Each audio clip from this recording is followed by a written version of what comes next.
Donc on avait dit, Parashat Vayekel, et on est dans quelle année? 5592.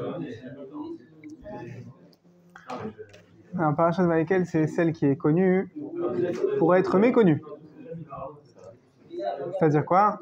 Comme concrètement c'est la répétition, la mise en place du plan théorique qu'on a vu dans les parachutes précédentes, alors il n'y a pas beaucoup de Rashi, il n'y a pas beaucoup de commentaires par rapport aux parachutes précédentes.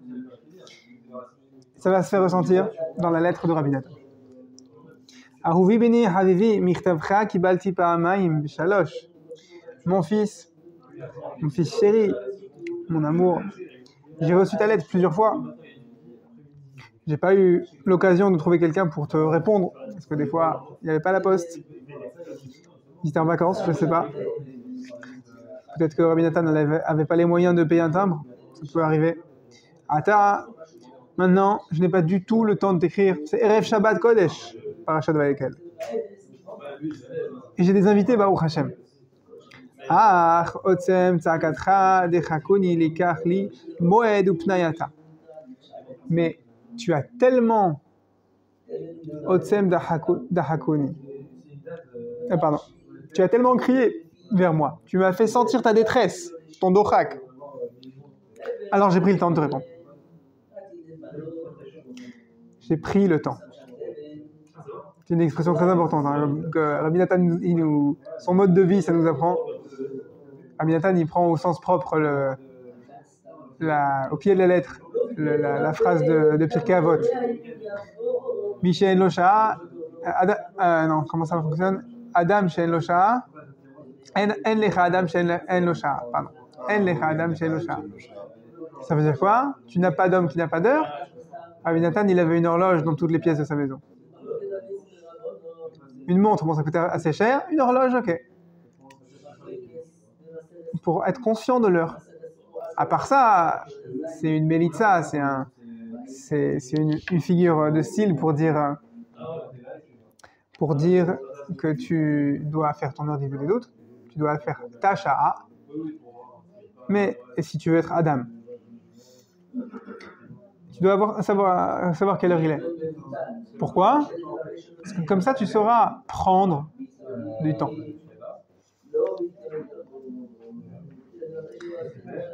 Mais malgré que je prends ce temps, il dit Rabbi Nathan à son fils, Behemet en yodea ma lichtov lecha. Je ne sais pas de quoi t'écrire. Alors quoi? Alors quand tu veux être merachem sur quelqu'un, lui montrer de la compassion, le meilleur moyen pour ouvrir la conversation, c'est pas de dire je vais te régler ton compte, je connais ton problème, je te comprends. Non, c'est rien que de dire je sais pas quoi te dire. Et après la discussion va commencer. Je t'ai beaucoup écrit, je t'ai dit tellement de fois.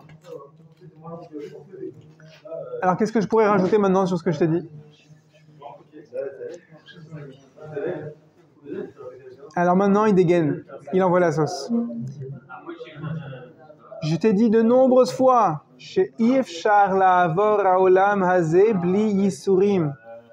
il est impossible de traverser ce monde sans des souffrances. Et il détaille, c'est quoi, de quoi il parle des souffrances? On n'est pas censé souffrir. Si. Tu es censé souffrir parce que quand tu souffres, tu grandis. On explique. Tu peux pas traverser ce monde sans da'agot, sans des inquiétudes, sans des nisyonotes, sans des mises à l'épreuve. Vihit garut, sans des challenges. Haba'al davar, umerut harbe, sans des challenges du Yetzer Hara. Le Yetzer Hara, comme cette fameuse lettre qu'on publie souvent veille de Rosh Hashanah, mon cher être humain que je mets à l'épreuve chaque seconde qui passe, je veux te dire que c'est pas contre toi, je t'aime beaucoup et mon travail c'est d'espérer te voir progresser, mais Hachem me demande de te mettre des coups, c'est comme ça.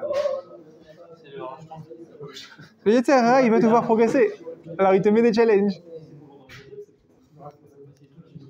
Maintenant, le fils de Rabbi Nathan, Rabbi Yitzhak, comme lui, il a une sensibilité tellement forte aux épreuves, alors il les vit un peu plus que nous. Peut-être que nous aussi, on est des grands sensibles. Et du coup, ça fait que il met longtemps à encaisser l'impact de chaque coup que Kadosh Baruch Hu lui met à travers le Yetzirah. Et Dafka, le mot qu'il utilise, c'est merirut. Il y a de l'amertume. Il y aura de l'amertume, il y en aura beaucoup, et c'est impossible de s'en échapper. Rahman al-Itzlan. Qui Adam la Amal Yunad? Parce que l'homme, il est né pour Amal. L'homme, il est né pour l'effort.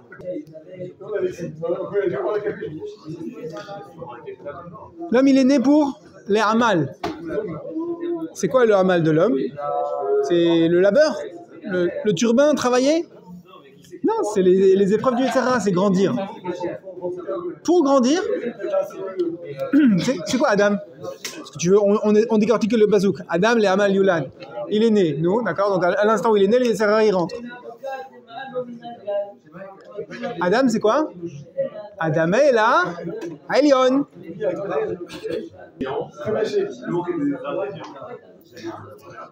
Donc, comment tu veux arriver à Adam et la Elion, à ressembler au Elion, à Kadosh Baruch Hu? C'est à travers le Hamal.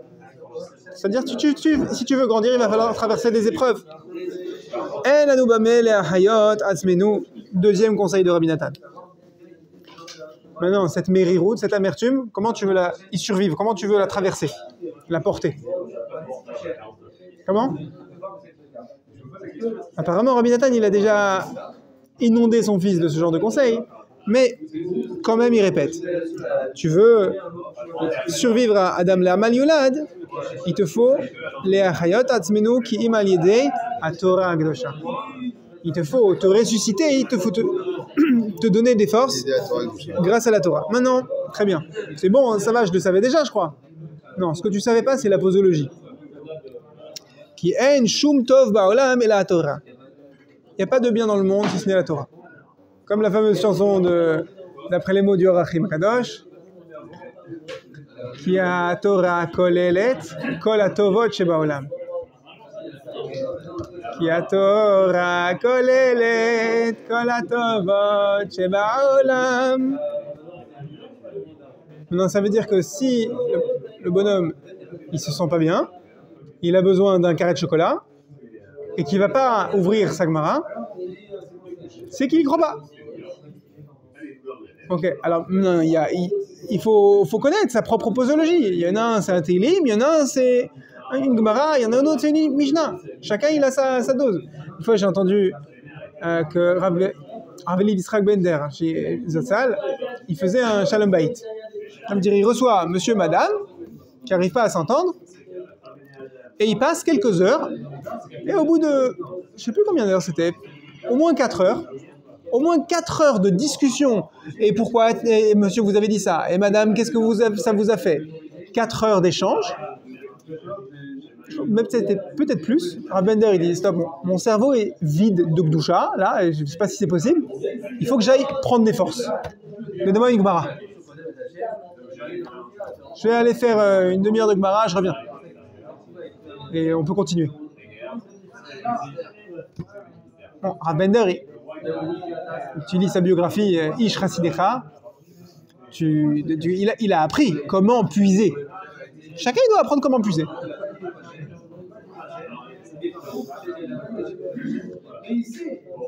Alors comment tu fais pour puiser? David Amelech t'a dit dans Télim Koufiotet, Loule Torah Sha'ashwai Az Avad Tiberani. Si ce n'était ta Torah qui est mon Sha'ashwai, comment tu traduis? Sha'ashwai, c'est le mot qu'on utilise pour un doudou, un joujou préféré d'un enfant. Sha'ashwai. Sha'ashwai, c'est comme ça qu'un enfant, il prend un jouet et il s'en délecte. Dans le début de la princesse disparue, Rabbeinu, il nous apprend que Hachem, il est méchant à Shea, ça veut dire, il se délecte d'un homme grâce à l'aïmouna que l'homme il a en Hachem. Donc toi, tu es censé te délecter de la Torah Et c'est ça qui est censé te faire vivre. Ah, je sais pas le faire. Très bien, il faut que tu cherches. Parce qu'il n'y aura pas mieux que ça. Et tu vas avoir des épreuves. Et pourquoi te suffire d'un ersatz, tu veux manger de la vraie nourriture? Pourquoi tu vas prendre des chips? Tu as faim. C'est pas ça qui va te remplir le corps. Cette semaine, mon fils, il descend à 22h, alors qu'il se couche à 19h30 au Hachem. Papa, j'arrive pas à dormir. T'as refusé de manger tout à l'heure au dîner. Oui, c'est vrai. J'ai faim. Il y avait une boîte de cookies sur la table, industrielle. Ah, je vais prendre des cookies. Tiens, on va faire un exercice de maths. On va calculer combien dans le cookie il y a de la vraie nourriture et de la fausse nourriture. Alors, on a fait un graphique. On a fait, ah ouais, en fait, ça nourrit pas ça.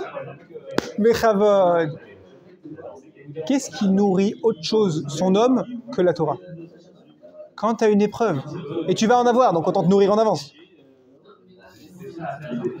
De la même manière, si à 7 ans, il n'a pas encore pigé qu'un cookies, c'est pas de la vraie nourriture, t'imagines comment ça va être dur si à 30 ans, il commence à accepter qu'ici est mal pris depuis 30 ans. Et ça, c'est pour ce que tu mets dans ta bouche. Mais pour ce que tu mets dans ton âme, c'est encore plus dur. Quoi, il faut que je désapprenne tout ce que j'ai fait tordu. Donc quand j'avais un coup dur, je prenais un carreau de chocolat. Et il faut que je fasse quoi maintenant? Mais c'est pas maintenant. Tu es construit comme ça. Ta neshama, elle fonctionne que l'oulet Torah Tracha Hashwai. Si c'était pas ta Torah Hashem, qui est mon délice, qui me vivifie, ça marche pas. C'est quoi ça marche pas? Az avadti ve'oni. La misère, ma pauvreté. Oni, c'est quoi? Ani est là, midat. Il n'y a pas de ani. C'est pas le compte en banque avec des zéros dans le rouge ou des 9 dans le rouge qui veut dire un pauvre. C'est pas parce que la personne elle est pauvre intellectuellement, elle est bête. Elle a un quotient intellectuel en dessous de la moyenne. C'est pas ça le oni. Le oni, c'est le manque de connexion avec Hachem, le manque de da'at. À cause de mon manque de da'at, alors je pourrais me perdre. En quoi tu vas me dire? Soit le bonhomme il manque de da'at, il n'est pas connecté à Hachem, alors il n'a pas de Torah. Non, ça marche pas comme ça. Quelqu'un qui est heureux, il est connecté à Hachem. Quelqu'un qui fait le chasse tous les ans, tu crois qu'il a de la Torah, qui enseigne la Torah, tu penses qu'il en a. S'il n'a pas de da'at, il n'est pas connecté à Hachem. Donc il n'a pas réussi à faire Torah Tracha Hashwai. Il faut que tu sois connecté à Hachem. Et pour ça, le seul moyen qui va te connecter, c'est d'utiliser la Torah pour te délecter. Baruch Hashem, asher chelkecha miyoshvei bet hamidrash. Et toi, mon fils, Baruch Hashem, tu es parmi ceux qui s'asseyent au bet hamidrash et qui apprennent la Torah. Alors maintenant que tu es dans les Monsieur Plus, tu es tellement exigeant avec toi-même, peut-être que tu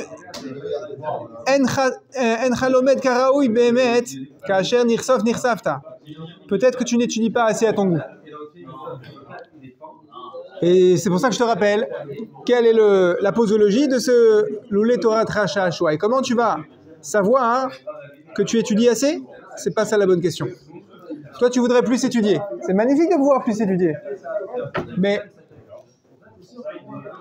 Mina Shamaim, aujourd'hui, depuis je crois le 1er mars, il y a une nouvelle loi qui est passée sur la délivrance des médicaments. Il y a certains médicaments qui font l'objet d'un marché noir, des antidouleurs par exemple, et donc les pharmacies n'ont pas le droit de délivrer certains médicaments si ce n'est sur une ordonnance manuscrite du médecin. Et des fois, même que si le médecin il est spécialiste dans le domaine. Alors, un neurologue, il a le droit de délivrer des antidouleurs neurologiques. Un médecin traitant, des fois, il n'a même pas le droit. Et sa boîte manuscrite, non. Il y a des... Alors, j'ai vu un patient, il est rentré dans mon cabinet, et je lui dis, regardez, moi, médicaments et moi, j'ai pas le droit, j'y touche pas, je connais pas. Mais s'il vous plaît, s'il vous plaît. J'ai mal. Regarde, il montre la cicatrice. D'accord. Bon, c'est vrai que hier, il y avait un médecin spécialiste de la douleur dans mon cabinet. Mais aujourd'hui, il n'est pas là. Qu'est-ce que tu veux chez moi? La pharmacie me refuse de me donner mon médicament alors que j'y retourne pour la deuxième boîte. Ah. Mais la loi lui permet de donner une première boîte et pas une deuxième. Parce que l'ordonnance n'est pas manuscrit. Et alors? Alors, le problème c'est que lui, il ne comprend pas comment la posologie fonctionne. Il a mal, il croit que ça va aller comme lui il veut. Non. Toi, tu voudrais étudier plus de Torah. Et tu dis, quand j'aurai fini mes 2 dapim par jour, avec Rashi Tosfot, et pourquoi pas plus, alors je considérerais être heureux. Tu vas me dire, ah non, mais moi déjà je fais un quart de ça. Et après je discute. Mais pourquoi tu dis, j'étudie tant et après je discute? Ça marche pas comme ça. Tu crois que le médicament, on va te le donner, c'est-à-dire que la Torah, elle soit sha'ashua, et pour toi, elle soit un délice pour toi, selon tes critères. Ça marche pas comme ça. Il y a des lois. Il y a des lois que tu peux pas contourner. Au Hachem, il n'y a pas de marché noir de la Torah. Enfin, en tout cas, ça se monnaie pas. Alors, c'est quoi la posologie qui fonctionne? Si tu penses que tu n'as pas étudié assez pour être heureux, écoute bien.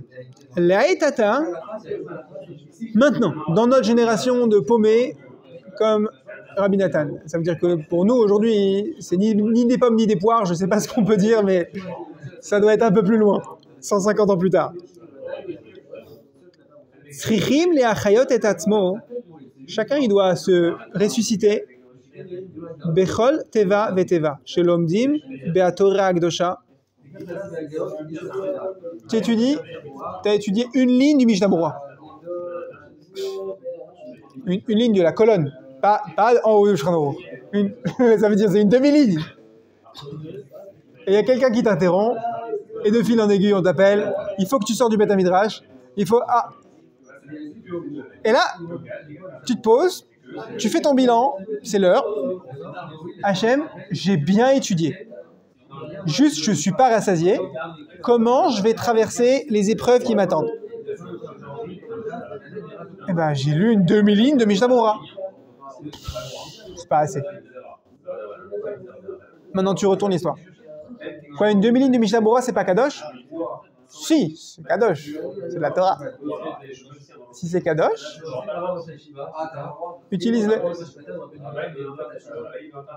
Une fois, j'ai entendu un cours de Rav Yitzhak Yeshurun de Marseille. Un grand ami de Rav Brand chez Echier. Et il a fait un cours brûlant sur étudier l'Ishma. Pas l'Ishma, étudier sérieusement. Il dit par exemple un truc qui déménage. Après un cours d'1 heure, si tu n'es pas capable de répéter un peu plus qu'une idée de ce cours, un résumé, tu es très capable de retransmettre un résumé de ce cours? Non? Attention, assieds-toi. Tu n'es pas quitte d'avoir étudié la Torah. Attends, j'étais un cours pendant 1 heure, mais ta passivité fait que c'était pas du limoud. Et la mitzvah d'Oraita d'étudier, tu l'as pas faite. Alors, comment tu fais? Je lui dis, ah bien, mon fils, il a 3 ans. Comment, s'il vous plaît, je peux lui transmettre ce sérieux, cette authenticité dans la Torah? C'est possible? Il me dit, oui, c'est possible. Est-ce que quand tu lui dis Aleph, Aleph, Bet, Bet, est-ce que pour toi, le Aleph, il est Kadosh? Oui, il est Kadosh? Non, c'est bon? Tu lui as transmis. Tu lui as transmis la Torah. J'ai entendu, je crois que c'était Rav Shach, aujourd'hui quelqu'un qui racontait un des passages les plus difficiles de la vie, je crois que c'était Rav Shach. Quand il était dans un état de santé très difficile, il disait Aleph Kamatz A, Bet Kamatz Ba. Enfin, Bet Kamatz Bo, pour un Ashkenaz. Il y a quelqu'un qui lui dit, Rav, à quoi vous jouez? Là maintenant, mon niveau de limoud, c'est ça. Je peux pas plus. J'ai trop de douleur. J'arrive pas à me concentrer. J'ai peur pour ma vie. Je sais pas pourquoi. Rav Shach, capable de dire Gimel Kamatz Ga. Et il appelle ça un limoud. Mais parce que pour lui, c'est Kadosh. Pourquoi pour moi, c'est pas Kadosh? Pour moi, l'Akdosha, ça commence que quand j'ai fait une page de Mishabura. Et si j'ai pas fait une page, j'ai pas le droit d'insulter la Torah comme ça. Alors, tiens, on va transmettre ça et on va continuer. Alors, comment on arrive avec un seul mot de Torah à nous vivifier? Les achayot et atzmo. Rabbi Nathan, il continue. Il dit, il y a une deuxième dimension. Bechol nekuda ve nekuda. Shechotfim eze tov bechol yom. La Torah, c'est une chose. Ton limoud, tu t'assois, tu rentres dans le livre. Tu as lu une phrase, tu as lu une page. Chaque mot, il est kadosh. Chaque mot, il a une importance. Il a une profondeur. Tu fermes le livre, tu sors. Qu'est-ce que tu vas faire? Tu vas être mekayem la Torah. Tu vas vivre la Torah que tu viens d'étudier. Tu vas dire, bah, je viens d'étudier les Chod Pessah et c'est pas l'heure de Pessah. Je ne vais pas être mekayem. Tu vas vivre. Et chaque instant que tu vis, tu es à la recherche de Nekudot Tovot. C'est quoi Nekudot Tovot?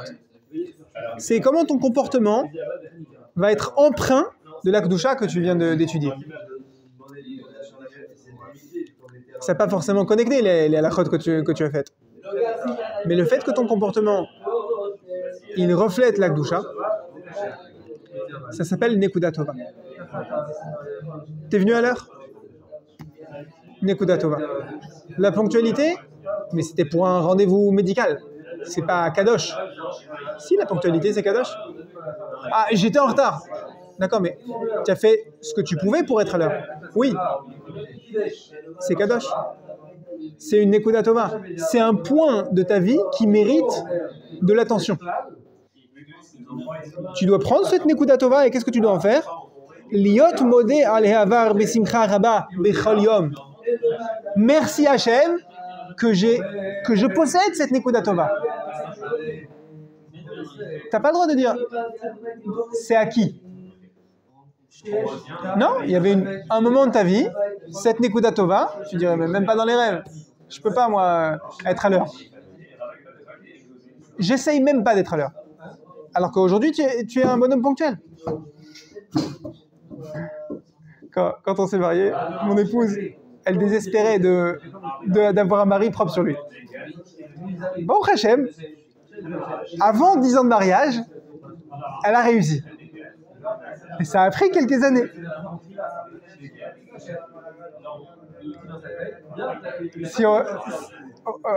Dans les 2 premières années, je ne pouvais pas dire je suis propre sur moi, je suis présentable. Dans les habits. Dans le visage, c'était pas présentable. Elle a fait le pari de Rachel avec Rabbi Akiva. Bah, aujourd'hui, j'ai un travail. Je veux dire, puisque j'étais vraiment à l'ouest au niveau de ma présentation aujourd'hui, quand je mets une chemise propre, quand j'ai pas boutonné lundi avec mardi, je dois me réjouir. Alors, maintenant, il dit, comment tu vas te réjouir? Très bien. Tu dois te réjouir sur le passé, c'est-à-dire la minute qui vient de passer. Besimcha Rabba. Est-ce que tu la célèbres cette minute? Bon, merci Hachem que j'ai pas boutonné lundi avec mardi. Non, c'est pas comme ça. Ça doit te remplir. Ah, j'y arrive pas. Qui a dit que ce serait facile? Mets-toi au boulot. Réjouis-toi. Plus. Prends le même point. Et tu essaies chaque jour de te réjouir avec ce même point. Et tu vas grandir. Tu vas y arriver. Et sur le futur. Litzok aleatid bekol gadol. Hachem, aide-moi à amener mon costume de Shabbat au pressing. Parce que maintenant j'ai trouvé l'adresse du pressing. J'ai plus qu'un costume de Shabbat. Donc j'arrive à tourner avec le propre et le sale. Il arrive que Erev Shabbat. Allez, Mincha c'est dans 10 minutes. Pourquoi mes 4 costumes ils sont sales? Ah, ok. Bon. Ça fait que 10 ans de mariage. Comment ça t'achève? Ok, mais sauf que après un an de mariage, j'avais beau avoir 4 costumes à un moment, ça ne m'effleurait même pas l'idée qu'il fallait que j'aille au pressing. Si ma femme elle prenait pas le costume, je te jure, je trouvais pas le chemin du pressing. Maintenant, ça me pique de voir que les 4 costumes ils sont sales. Très bien, ça te pique? T'as progressé. Maintenant, tu peux crier sur le futur. Hachem, Kavod Shabbat, Kavod d'Aben Israël, qui peut pas enfiler un vêtement sale. Assour. C'est insupportable. Crie que demain, au Hachem, tu vas accorder plus d'importance à ça. Crie. De la même manière que tu vas être Bessimcha Rabba sur la minute qui vient de passer parce que tu as trouvé, tu as attrapé une Nekuda Tova, parce que tu as lu une demi-ligne de Mishnah Berurah et que tu arrives à valoriser ton limoud, sur le futur, crie aussi. Hachem, c'est pas possible, je peux pas revenir à mon limoud de Mishnah Berurah et faire moins que ce que j'ai fait hier. C'est pas possible. Intolérable. Maintenant, si concrètement le lendemain tu vois et que tu as fait moins que ce que tu as fait hier, tu ne veux pas t'attrister pour autant. Mais tu as crié. Tza'akta bekol gadol. Ad yashkiv veyere Hashem mishamayim. Comment tu dois crier bekol gadol? Parce que Hashem, il daigne baisser ses yeux sur toi, Kaviachol, et voir ta misère. Cette image, c'est pour dire, si tu pries pas avec conviction, toi-même, tu ne seras pas étonné qu'Hachem ne te réponde pas. Vega makisufim be'atzman tovim ikarim meod. Le fait que tu aies envie de faire cette mitzvah, avoir un habit propre pour Shabbat par exemple, étudier la dose que j'avais prévue et arriver à être content de ça, à approfondir, à vraiment trouver qu'est-ce que j'étais censé récolter de ce limoud, enregistrer quelque chose pour pouvoir le retransmettre. Ce désir-là, il est cher en soi. Même si tu n'as pas vu. Je suis allé au cours, on n'a pas trouvé le livre. Ce désir-là, il est cher en soi. Binyan rehitat hamarshavot berayonim raim. Maintenant, on passe à un autre dossier. Si tu es captivé, pris par des mauvaises pensées. Alors là, Rabbi Nathan Didigen, c'est pas une claque, mais pour son fils, c'était pas très agréable, je pense. Il lui dit, je t'ai dit combien de fois, mon fils, toi, tu as beaucoup de mal à canaliser tes pensées. Partout, tout le temps, tu vas à droite, à gauche, tu as un flux de pensée incontrôlable. Justement, arrête de dire que c'est incontrôlable. C'est un klal. Hamarshava beyad ha'adam lehatota elatov. Hamarshava beyad hatamid. Constamment, la pensée de l'homme, elle est dans sa main pour l'orienter. Vechol et she'ata minatek marshavatcha meraletov. Maintenant, d'accord, admettons que c'est dur pour toi. À chaque fois que tu vas prendre ta pensée du bien, qui n'est pas dans le bien, vers le bien, alors ça a un grand prix, c'est un prix inestimable pour Hachem. Hallo, raïta afal pichen, kama vekama peamin, hitgabarta al marshavatecha bedarchet sotav akdoshot. Combien de fois tu as vu que quand tu as mis en pratique les conseils de Rabbi Nachman, là il parle en particulier de ces conseils-là, tu as vu de nombreuses fois que ça a marché et que tu as ressenti une satisfaction, une fierté. Ah, Ah, j'ai réussi à me concentrer dans une bracha de la Hamida aujourd'hui. Ça fait beaucoup. Beaucoup de brachot pour une seule bracha réussie. Ça valait le coup. Alken raoui lecha liatchil bechol yom mechadash litpos machshavtecha beyadecha. Alors ça vaut le coup que chaque jour tu reviens à zéro. Tu ne t'endors pas sur tes lauriers de la veille et tu pleures pas sur tes défaites de la veille. Chaque jour tu recommences à zéro. Alken ve'afilu im yotzet, et même si chas v'shalom ta pensée dévie du droit chemin, les makom she yotzet, jusque là où elle ira, titpos ota beresen ve'afsar lehashiva lederech hayashar. Mets-lui une muselière et redresse-la dans le droit chemin. Parce que la pensée, elle est dans ta main. Il y a quelque temps, il y avait le mois de Tevet, il est plein de Hiloulot de Tzadikim. Et Baruch Hashem, j'essaye de voir en avance. Ah, dans une semaine, c'est la Hiloulot de tel Tzadik. Et je me renforce, je me charge. Je lis des histoires, j'étudie des passages de Torah de ce Tzadik-là dont ça va être la Hiloula. On allume une bougie la veille. On en parle autour de soi. Le jour J, c'est sans surprise qu'on se lève plus tôt. Des fois, on se lève à minuit et on a comme ça, on sent de la Gdoucha, on est excité parce que tu t'es connecté avant. Et des fois, ça prend une semaine pour se connecter. Ça prend une semaine pour vraiment bien te préparer un jour comme ça. Tu ne peux pas passer une semaine à te préparer pour chaque jour de ta vie. Techniquement, ça ne marche pas. Alors peut-être c'était ça aussi qui arrivait à Rabbi Yitzhak, le fils de Rabbi Nathan. Pour arriver à concentrer sa pensée, il avait 3 pensées à la seconde. Et ça lui prenait 1 heure pour se concentrer, pour soigner une pensée. Mais ça vaut le coup. Ça vaut le coup de se préparer pour arriver à redresser ta pensée un instant, une fois. Et recommence. La chorma, elle n'est pas d'arriver à remettre sa pensée dans le droit chemin. La vraie aptitude, la souplesse de la pensée, c'est d'arriver à revenir à zéro. Rabbi Michael Liberato, un des premiers élèves de Rav,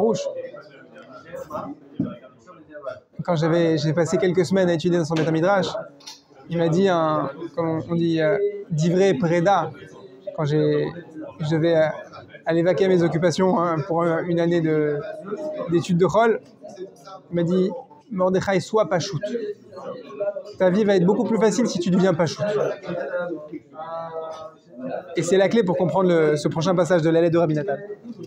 Aïkar shtargil atzmecha lesameach nafshecha bechol oz bechol midei drachim ve'aitzot sheshamata. L'essentiel, c'est de te réjouir et que tu t'habitues à te réjouir. Plus tu vas t'habituer à te réjouir en utilisant toutes sortes de conseils,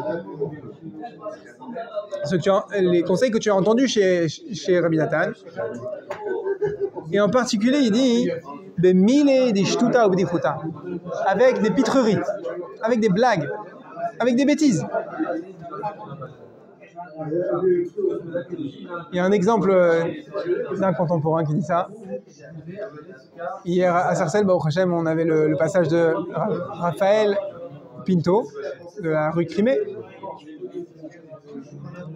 Et lui, l'exemple qu'il donne pour expliquer cette parole de Rabbeinu, imagine qu'un diabétique, il a un coup de mou. Il se sent pas bien, pas au niveau du sucre, pas au niveau de la glycémie, mais il se sent pas bien, il est déprimé, il se sent triste. Mais il est diabétique, donc s'il mange un gâteau, ça va pas lui faire du bien. Et là, donc Raphaël Pinto, il dit, c'est une bêtise de manger un gâteau pour lui. Mais si c'est ça qui va le rendre Bessimcha, véritablement, qui va lui permettre de passer sa mini-dépression, alors qu'il mange son gâteau. Vas-y, mange ton millefeuille. C'est le conseil de Rabbi Nachman. Comme ça, il explique. Rav Ofer Erez, il dit, ça sert à quoi de lire les nouvelles chaque jour, les Yediot Acharonot? Ça sert à rigoler. Parce que ce monde, il est tellement plein de bêtises que tu vas ouvrir les news et tu vas lire des histoires à dormir debout. Tu vas lire comment les journalistes ils accordent de l'importance à des choses qui clairement sont à côté de la plaque, qui ne sont pas les choses les plus importantes dans la vie. Et tu vas te dire, mais c'est une blague cette chose. Et le fait que tu vas t'entraîner à rire des choses vaines, c'est ça qui va te faire passer ta dépression. Parce qu'en fait, une dépression, c'est quoi? C'est que tu as accordé de l'importance à quelque chose qui ne l'est pas, qui ne mérite pas autant d'importance, qui ne mérite pas ton attention. Et quand tu vas t'entraîner à rire, tu vas t'entraîner à décompresser, à dégonfler toute l'importance que tu as donnée à des choses vaines.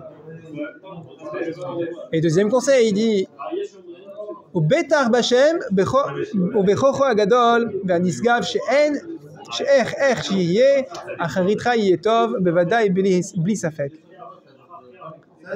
Il faut que tu t'entraînes à avoir confiance en Hachem. De la même manière que Targil Atzmecha Lesameach Nafshecha, il faut que tu t'habitues à être Besimcha. Il faut que tu t'habitues à te réjouir, pas attendre que ça tombe du ciel. Il faut que tu t'habitues à avoir confiance en Hachem, pas à attendre que Hachem il t'envoie un Cholvot, Olvavot téléchargé dans ta tête. Comment tu vas être Betar B'Hachem? Comment tu vas faire confiance en Hachem? Considère, branche tes pensées sur le fait que Hachem il gère la finalité de chaque moment de ta vie pour le bien. Dis-toi, ce moment que je vis, il est organisé, il est programmé pour mon bien. Et tu le fais pour chaque chose. Tu le fais pour les choses agréables et tu le fais aussi pour les autres. Et plus tu le fais, plus quand tu vas avoir un moment où vraiment c'est très creux, tu n'auras aucun problème à foncer, à avoir confiance en Hachem. Ki hu zichrono livracha gamar veigmor bevadai. Parce que lui, Izal, c'est pas Hachem, zichrono livracha, c'est Rabbeinu. Lui, gamar veigmor bevadai. Les enseignements de Rabbeinu et la gérance du monde que Akadosh Baruch Hu donne aux tzadikim, comme c'est écrit Meforach, qu'Akadosh Baruch Hu, il a pris conseil avec les tzadikim avant de créer le monde, et que Hachem, il place dans le Bet Din Shel Ma'ala les tzadikim qui sont attachés à la génération actuelle pour juger la génération et la guider dans le ciel. Lui, Rabbeinu, il a conclu, il a fini de réparer nos vies, Gamar. Et si tu penses qu'il y a quelque chose qui n'est pas encore réparé dans ta vie, Yigmor Bevadai. Rabbeinu, il a chanté une chanson. Ani ish pele v'nishmati pele gadol chidush kamoni lo haya me'olam gamarti ve'egmor ani nahar amtaer mikol haktamim. Gamarti ve'egmor, c'est ce qu'on dit maintenant. J'ai fini, j'ai conclu. Tous vos problèmes, je les ai réglés avec les enseignements de Torah. Et les problèmes à venir, je les ai déjà réglés aussi. Ve'egmor. Je suis un fleuve qui purifie de tous les problèmes, de tous les défauts. וכבר זכינו, מה שזכינו לדע מהתגלות תורות ומעשיות כאלה שלא נשמעו מעולם. Et encore, c'est un troisième conseil qu'il nous dit maintenant. Il nous a dit, réjouis-toi, apprends à te réjouir. Et confiance en Hachem, ça aussi c'est une aptitude qu'il faut apprendre. Maintenant, tu vas valoriser le fait que Zachinu, nous avons mérité les dévoilements des Torah de Rabbi Nachman. Chaque enseignement que tu trouves en Torah, et en particulier chez Breslev, c'est un srout, c'est un mérite auquel tu dois accorder ton attention. Tu dois te réjouir de ça. Et plus tu te réjouis de ça, plus tu prends conscience que tu as un srout exceptionnel, plus ça va te faire passer tes problèmes.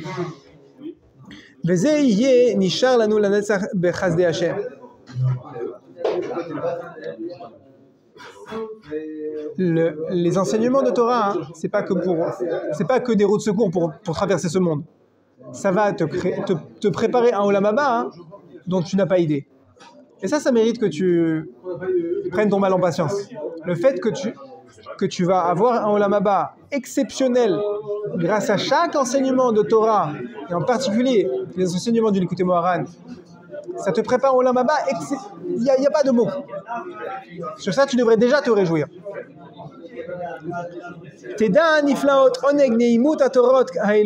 Combien tu vas kiffer dans le Olam Haba?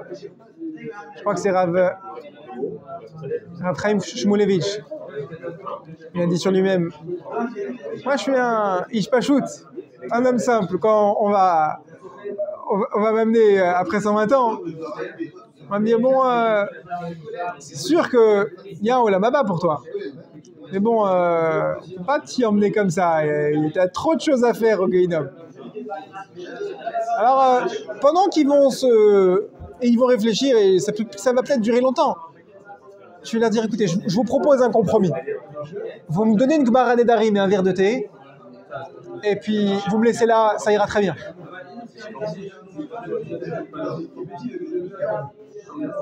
Dans le Olam Haba, hein, tu vas mériter de comprendre tous les passages de Torah que tu as étudiés, même ceux que tu as fait que survoler. Tu vas les étudier et tu vas les comprendre. Et c'est ça qui va être le kiff. Alors tu vas me dire, oui, mais je vois pas comment ça peut être un kiff d'étudier une Gemara Nedarim pendant l'éternité. C'est pas grave. C'est pas parce que tu comprends pas maintenant comment ça va être un kiff que tu kifferas pas plus tard. Mais par contre, comme tu kifferas plus tard, tu peux déjà te réjouir maintenant sur le fait que tu kifferas plus tard. Dans le Olam Haba. Et tu devrais comprendre à rebours maintenant combien Hachem te fait de bien de t'avoir donné ces enseignements de Torah magnifiques.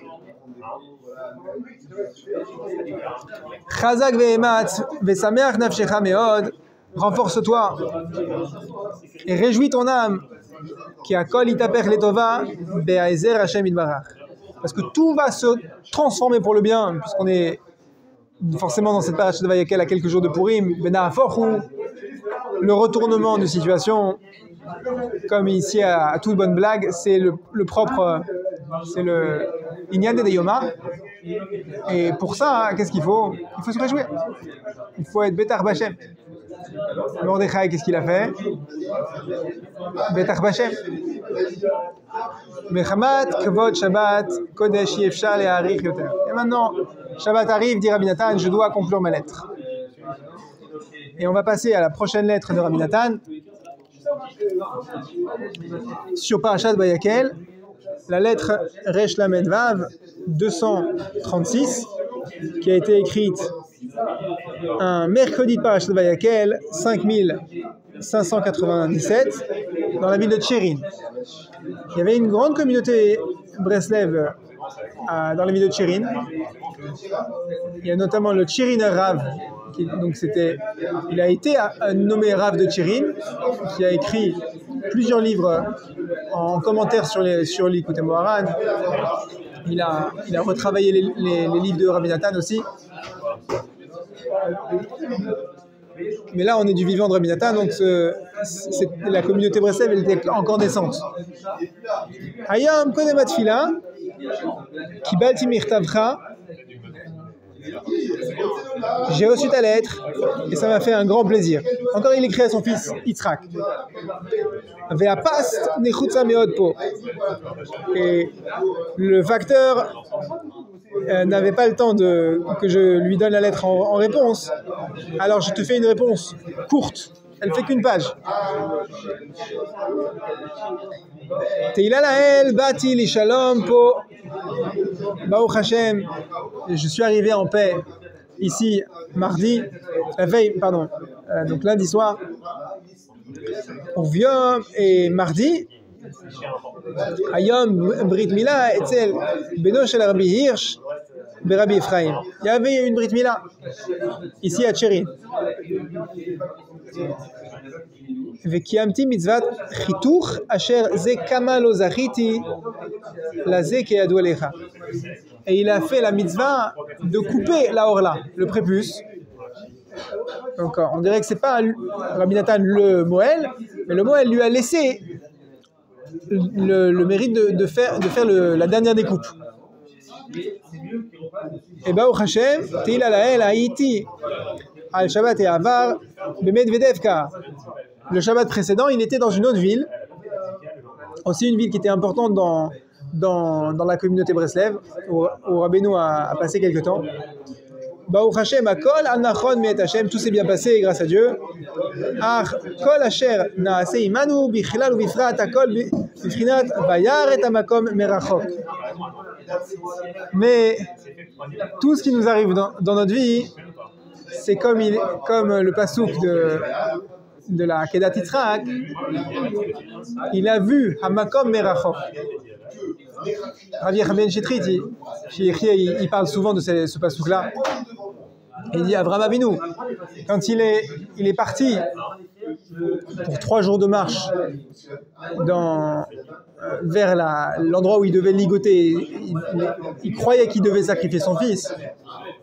Alors au 3e jour de marche, il a vu Hamakom Merachok. Alors d'après le Pshat, c'est quoi? Il a vu l'endroit du mont du temple, du Har Amoria, où il a vu une colonne de nuée, la présence divine, qui était en haut de la montagne. Merachok, de loin.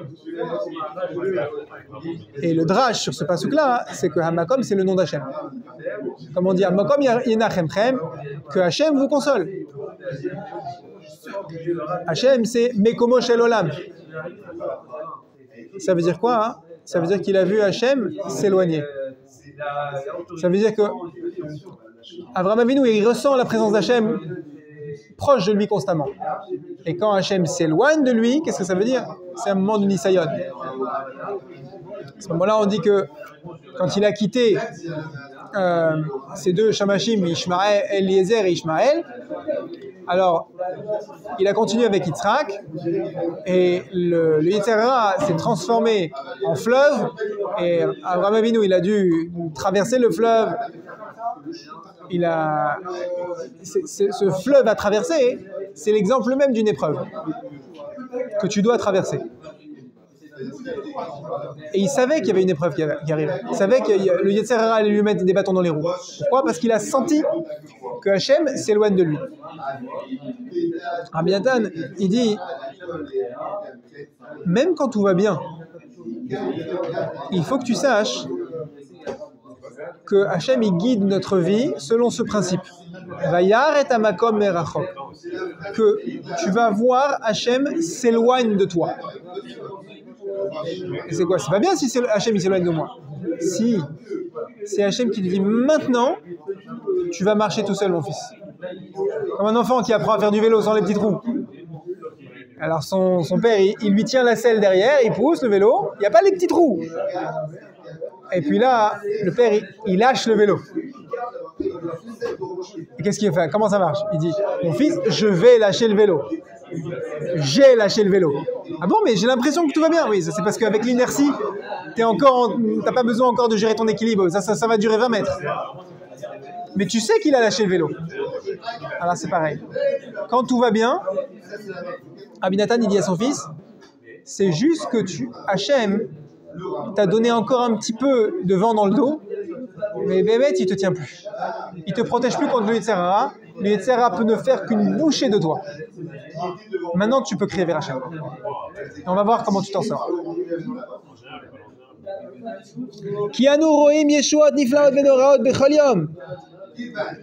On voit des délivrances terribles chaque jour. Magnifique, c'est ça le sens de terrible.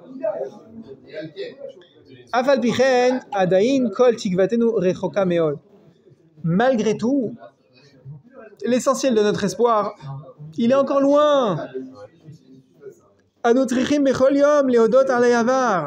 On doit chaque jour remercier sur le passé. L'Istakel etev al kol hachasedim haniflaim she'asa imanu leodienu miziv noam arivut metikut niflaot Torah Kedosha. Chaque jour, tu dois remercier Hachem qui t'a fait connaître une Torah tellement douce. Il n'y a pas de mots pour traduire ça en français. Merci Hachem que tu nous as fait connaître ce rayonnement du délice de la Harevut. C'est encore un synonyme de délice, de la douceur de la Torah Kedosha. Grâce à ces conseils tellement authentiques. Sur ça, il faut juste remercier. Et abonder en remerciements. Et sur ça, tu peux dire, Hachem, je suis tellement loin de cette douceur. Tu m'y as fait goûter, mais j'en suis loin. Je suis loin d'en profiter véritablement. Et c'est sur ça que tu dis, Hachem, je suis loin de toi encore. Tu m'as pas fait mériter de goûter combien cette Torah elle est douce. Et donc je suis loin de toi. Tu te tiens loin de moi. Comment je vais réussir à traverser mes épreuves si j'arrive pas à puiser dans cette douceur de la Torah? Comme on a lu dans la lettre de Parashat Vayakel de 4 ans auparavant. Pardon. De 2 ans auparavant. Comment c'est fantastique, comment Rabbi Nathan il parle des mêmes sujets à la même paracha chaque année. Un autre chichim bechol yom leodot ale'avar. Donc, remercie sur le passé. Ulvakesh ale'atid ultzapod li'yeshua tamid. Et demande sur le futur et espère la délivrance. Tu peux demander à Hachem, ou tu peux demander à Hachem en espérant. Dans la Gemara Rosh Hashanah, je crois que c'est Daf 18, Rav Arush il a beaucoup approfondi cette notion dans son livre Or Hadash, la nouvelle lumière.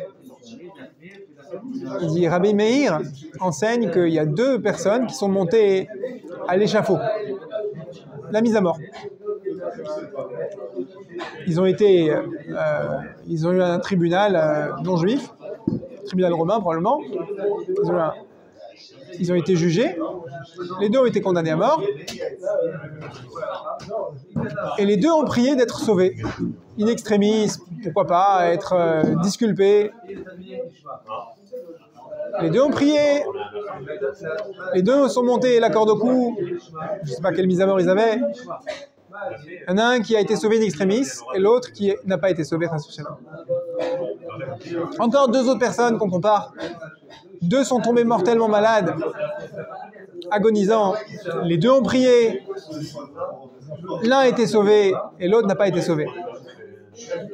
Rashi là-bas il dit, pourquoi est-ce que l'un a été sauvé et l'autre non dans les 2 cas? Celui qui a été sauvé, il palel bekavana. Comment est-ce que vous pouvez comprendre ce Rashi? Comment on peut comprendre que celui qui n'a pas été sauvé a prié sans kavana? Il va mourir. Il y a une menace de mort, que ce soit la corde au cou ou que ce soit une maladie. Comment il peut prier sans kavana? Rav Arush, il explique dans son livre Or Hadash qu'il n'a pas prié avec la conviction que Hachem veut le sauver. Il a dit, Hachem, s'il te plaît, bon, si tu me sauves ou si tu ne me sauves pas, qu'est-ce que je peux faire? Celui qui a été sauvé, celui qui a prié Bekavana, d'après Rashi, Rav Arush explique qu'il a prié avec la conviction qu'Hachem veut le sauver. C'est ça. Les tzapot, les Yeshua tamid. Tu as une galère. D'accord. c'est ta galère. Mais tu n'as pas le droit, si tu veux que ça marche, si tu veux que ta prière elle passe, il faut que tu pries avec la conviction qu'Hachem veut te sauver. Et tu attends. Comme tu es un arrêt de bus, tu regardes les horaires, il vient dans 4 minutes. Très bien. Au bout de 4 minutes 59, 3 minutes 59, tu es convaincu que le bus va arriver. Sinon, il est en retard, mais il est en train de venir. Est-ce que tu as Yeshua, quand tu pries, quand tu attends qu'Hachem te sauve, tu la regardes de la même manière? Elle va arriver, ma délivrance. C'est obligé. Elle est peut-être en retard d'après mes calculs, mais elle est en train de venir. גם בעת ביאתי לפו בישרו לי בשורה טובה שזוגתו של ידידנו רבי אברהם בר שיחיה ילדה בת למזל טוב. Même quand je suis arrivé ici dans la ville de Tchérine, on m'a annoncé une bonne nouvelle qu'il y a eu la naissance d'une fille. Hashem yitbarach yezakenu shigadelu ota lechupa ol maasim tovim. Alors tout de suite, quand j'entends une bonne nouvelle, je me connecte à attendre une délivrance, attendre un heureux dénouement. Je regarde et j'espère la choupa de cette jeune fille qui vient de naître. J'espère qu'elle va faire des maasim tovim de sa vie.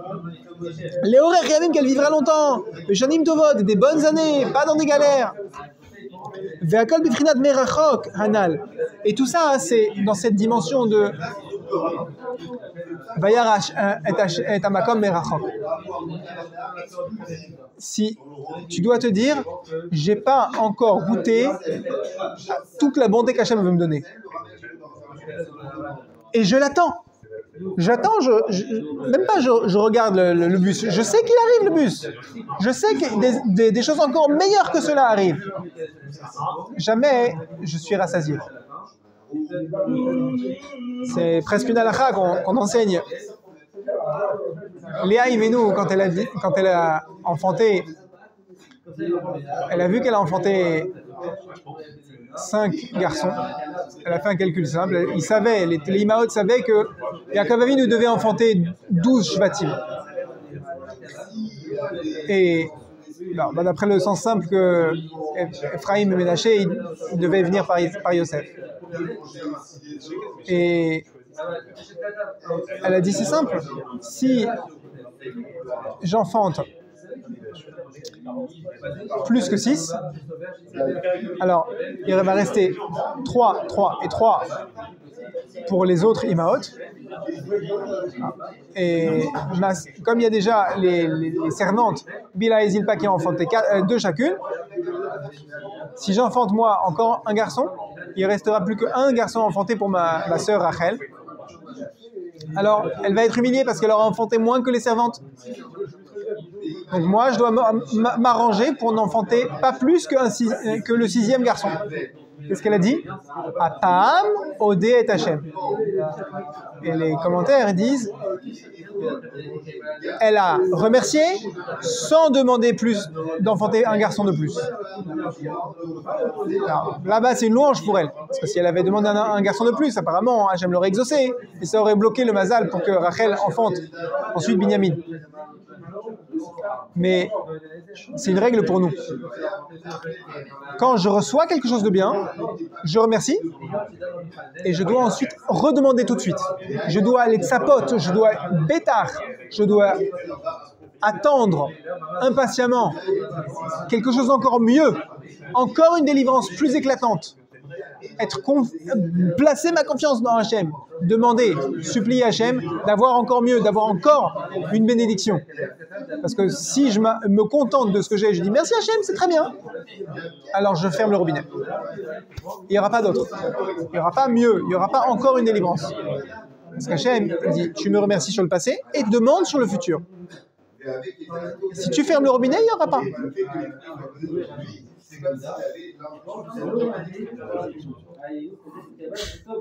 והכל בבחינת מרחוק.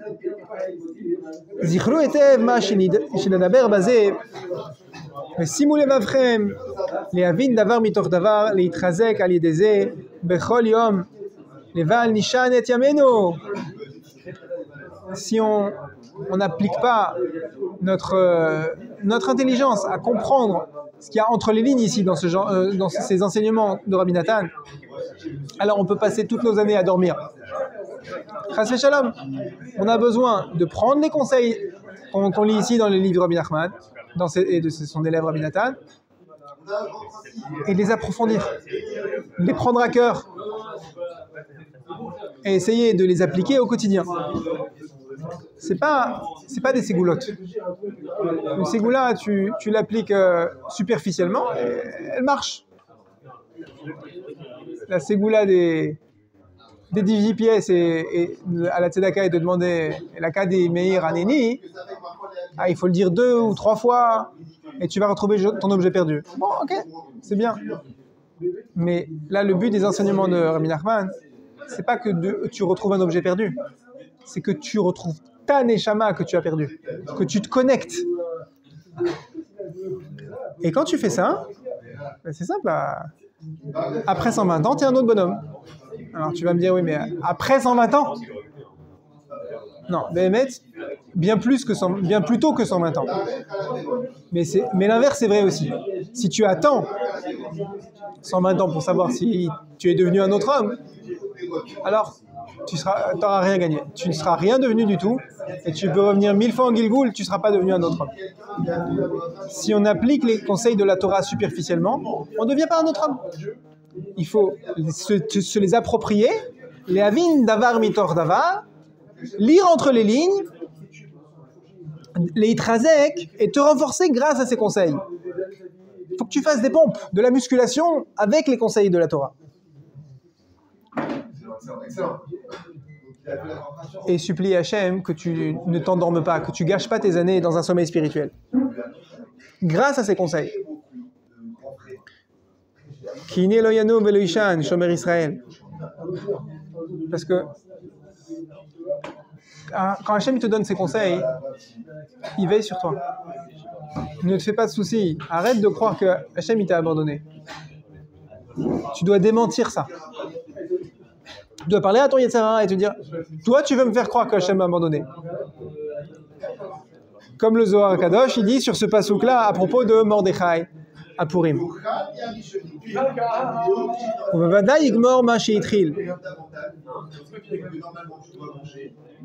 C'est quoi Lo yanu velo ishan shomer Israël? Alors, je ne me souviens plus pas de toute la dracha du Zohar HaKadosh, mais le fait qu'on dise un doublement du langage. Kefel alashon. Yanoum, c'est ne pas sommeiller. Yishan, c'est dormir à fond. Sommeil lourd. Si tu sommeilles pas, si tu lo yanoum, si tu n'es pas en train de, j'ai oublié le mot, d'avoir un sommeil léger, a fortiori que tu n'as pas un sommeil lourd. Velo Yishan, c'est avec 2 Yudin. Pourquoi il y a 2 Yudin, il y en a un trop? En fait, Hachem, il attend que on le bouscule. On le bouscule, on dit Hachem, ne t'endors pas, sauve-moi. Le fait que Hachem il est shomer Israël, ça dépend de toi. Là-bas dans le Zohar HaKadosh, il dit d'Afra, ça dépend du tzaddik de la génération, de Mordechai et Yehudi. Mais comme on dit dans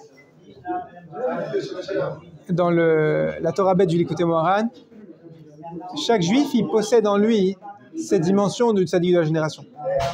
Chaque juif, il peut, grâce à cette fila, Ikar Klezeno shel Isha Israéli, l'arme essentielle du juif, c'est la tfila. Et grâce à la tfila, il doit aller bousculer Hachem. Il doit dire Hachem, ne t'endors pas Hachem. Ouais, Hachem, il dort. Hachem, il attend que tu le réveilles. Avec ta conviction qu'il veut te sauver. Donc c'est, Hachem, il veut me sauver ou il ne va pas me sauver? Hachem, il attend que tu sois convaincu qu'il veuille te sauver. Et en étant convaincu, tu le bouscules et Hachem sort de son sommeil. Mais c'est un faux sommeil. Parce qu'en fait, Hachem, il fait semblant de somnoler et encore plus semblant d'être dans un sommeil profond. Et il attend que tu le réveilles. Ki ata marom leolam Hachem. Hachem, il est constamment au 7e ciel. Ve'yefshar le'arich yoter. Hachem, il est constamment en train de nous regarder. Mais il attend qu'on mette notre grain de sel. Et Ratzon Shinizke, même quand on voit une paracha qui a l'air pauvre en commentaire de Rashi, ou quel que soit le commentaire, quand on passe un moment dans notre vie qui est comme Megillat Esther, qui a l'air absent, complètement vide du nom d'Hachem, on dirait. Et Ratzon, qu'on gratte, qu'on réveille Hachem, qu'on dise Hachem, tu m'as donné hier, maintenant je veux que tu me donnes encore mieux.